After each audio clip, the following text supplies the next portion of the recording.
Star Wars 7x7, episode 2587.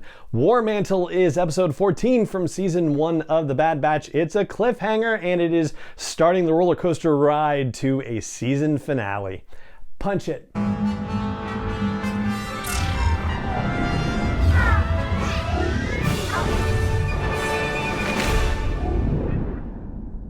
Hey Rebel Rouser, I'm Alan Voivod, and this is Star Wars 7x7, your daily dose of Star Wars joy, and thank you so much for joining me for it. So we've talked in the past about the possibility of Clone Force 99, aka the Bad Batch, starting to pivot at some point to not just doing mercenary work, but doing the work that applies to the greater good, if you will, to resisting the Empire. Well, you start to see the seeds of that in this episode, War-Mantle, which, if you are not familiar with the term, actually harkens back all the way to Rogue One, when Cassian and Jyn were on Scarif and they were looking through the database trying to find the Project Stardust files, and Jyn's reading off a bunch of them.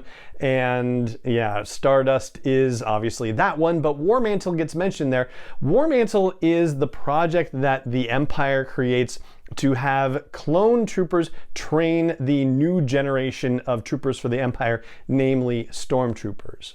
And before we get any deeper, I will say that this is a full spoiler podcast episode, so if you haven't seen War-Mantle yet, then, if you don't want it spoiled, save this. But if you're ready for me to dive in, because the level of stuff that happens in here is just amazing. It is so packed with stuff. It's not just the action adventure that happens, but there is a lot of world building for the beginning of the Empire happening in this episode. So the basic gist of the episode is that Bad Batch has to go rescue a clone trooper, and it's not just any clone trooper. It's actually one we've met before, although he was rather older the last time we saw him, and that is Gregor, who is one of the 3 clone troopers we met along with Wolf and Rex in Star Wars Rebels, and knew that they had survived the events of Order 66 and were actually operating like normal human beings, as it were.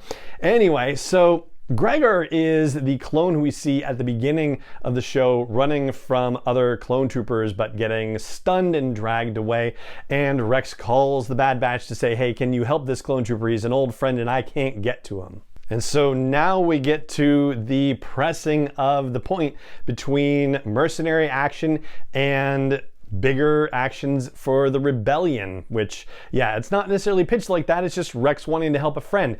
But that's essentially what it amounts to, right? And there's a back and forth where Tech and Echo argue the points, and Wrecker is like, oh yeah, those are all good points, which is great comedic relief. And the rule of 3, we get it from Wrecker with, yeah, he's got a point, yeah, he's got a point, yeah, she's got a point. Good fun. Anyway, so Hunter is ultimately convinced by the fact that, Echo and Omega want them to go investigate and see what's going on, even though they're in the middle of the job for Sid right at that moment. And so, yeah, they go, and naturally things do not go as planned. They're heading to a planet called Darrow, which is supposedly, nothing's going on there. But it turns out there is an Imperial installation there, and it is a home, if not the home, of Project War-Mantle, where there are 50 clone commandos who are training 1,000 TK troopers. And Tech says, I'm not familiar with this designation. That's because these are the new stormtroopers, as they discover. They are not clones. They are actual conscripts. They are recruits. They are human non-clone soldiers. And it turns out that Gregor was supposed to be one of these instructors. So similar, I guess, to what happened with Crosshair and his elite troopers that were going to Onderon and looking for Saw Gerrera. Similar kind of thing, except much more expansive, where having clones train units of human stormtroopers. This is what's happening for the project. And Gregor says, yeah, once I got here, I decided I didn't want any part of this, but they don't take too kindly to defectors, as of course we all know. And there's a lot of great action as the Bad Batch try to make good their escape. And honestly, with everything that has happened with the Bad Batch so far this season, it really is surprising for it to end on a cliffhanger where Hunter ends up getting captured by the Imperials at the facility and having to tell the Bad Batch to go and leave him behind, much to Omega's distress, of course. But the Bad Batch does what needs to be done and follows Hunter's orders and escapes. Of course, they're going to come back for Hunter, but oh yeah, the situation at the end with Crosshair showing up and saying, I was hoping for the whole group, but you'll do. And not only is this an ominous thing, but really, I mean, it's kind of hard to figure out what this might mean, to actually try to, think it through and go, okay, what does Crosshair mean by this? It seems like he would probably use Hunter as bait to draw the rest of the Bad Batch in to capture them, but he asked for permission to hunt them down from Rampart, which Rampart agreed to, of course. And yeah, like, why does he just need one as opposed to the whole group? That doesn't really make sense. And it's not like he can turn Hunter over to the Kaminoans to try to re-trigger Order 66 in him, because the inhibitor chip isn't there anymore. And we haven't seen anything about inhibitor chips being reinstalled or anything like that. So yeah, this is kind of a mysterious prospect right now. And in the midst of all of this going on, we have really interesting things happening with the Kaminoans. The Kaminoans are transferring all clones over to the Empire, it seems. There's a scene where Nala Se is walking a bunch of young clones, like, kids, and they're saying, hey, we're not supposed to be leaving. And Nala Se says, yeah, your training is going to be continued elsewhere. But yeah, like, how strange. And according to Rampart and Crosshair, they're having a conversation talking about an operation being ahead of schedule and making sure that every available clone is mobilized, but we don't necessarily know what that's about either. I mean, it seems like maybe it has to do with Project War-Mantle, but not too sure. The idea of training being completed elsewhere certainly lines up with War-Mantle, and when you look at the clone commandos that are present on Darrow training new stormtroopers, yeah, I mean, that sort of works, but I mean, these are 10-year-old kids, so what kind of training are they going to get? And I'm saying 10, round number. Like, it could be a little more, it could be a little less, but you get what I'm saying, I think. And we find out something inevitable, which is that the Empire has terminated their contracts with the Kaminoans, so the Kaminoans won't be cloning for the Empire anymore.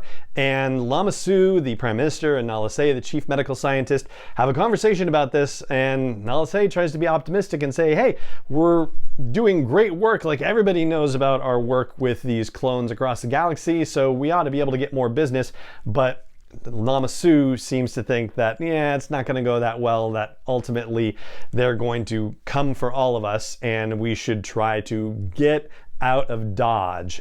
And unfortunately for all of them, they're captured in the act. Nala Se has been rounding up medical personnel to flee Kamino, and yeah, that doesn't work. And so Rampart says, oh, but I can use scientists, so they're great. I'm going to keep them. I have no use for politicians, and so there's an ominous situation where they all leave, except there are two troopers who are left behind in Lama Su's office, and the door is closed, and you don't get to hear like blaster fire off screen or anything like that, but I think that's kind of the implication, maybe? I don't know, maybe they're just going to escort Lama Su somewhere else, but I don't really get the feeling that that's the case. But this is basically a major world building thing happening in this episode when we see how the Empire transitioned from a clone force to a non-clone force. Like, this is all the groundwork being laid, and they've done a great job, the team for the Bad Batch has, in setting this up over the course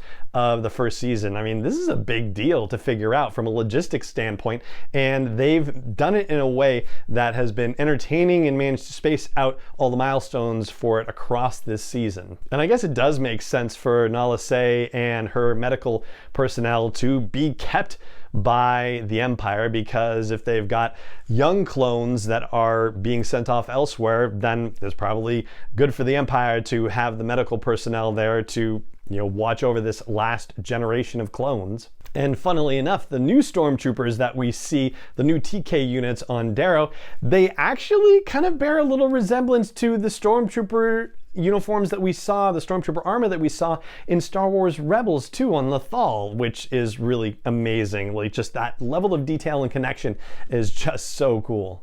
So we leave things hanging with Hunter being imprisoned on Darrow and the Bad Batch, along with Gregor, escaping, which does suggest that Rex and Gregor are going to be involved in the rescue of Hunter whenever that happens. And we know the Bad Batch interrupted a job that they were on for Sid. I think it's pretty likely that they're not going to try to finish that job or go back to what they're doing, but they're probably just going to go back to Ord-Mantell and deal with the fallout from that. But considering that they helped Sid with her particular problem in Infested, there's an argument to be made, I suppose, that they're going to say, hey, Sid, we helped you out with your problem, now help us out with our problem. Of course, Sid's take could simply be, hey, helping you out, or helping me out with my problem is actually good for you because you still got to get work from me, and so no dice, but go on your way.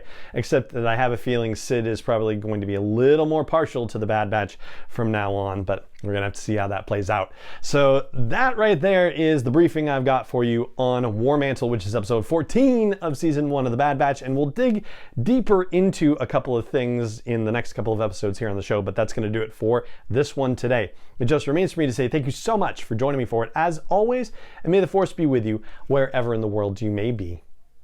7x7 is not endorsed or sponsored yet by Lucasfilm Limited, Disney, or 20th Century Fox, and is intended for entertainment and information purposes only. Star Wars, the Star Wars logo, all names and pictures of Star Wars characters, vehicles, and any other Star Wars related items are registered trademarks and/or copyrights of Lucasfilm Limited, or their respective trademark and copyright holders. May the Force be with them. All original content is copyright 2021 by Star Wars 7x7. We hope you love it.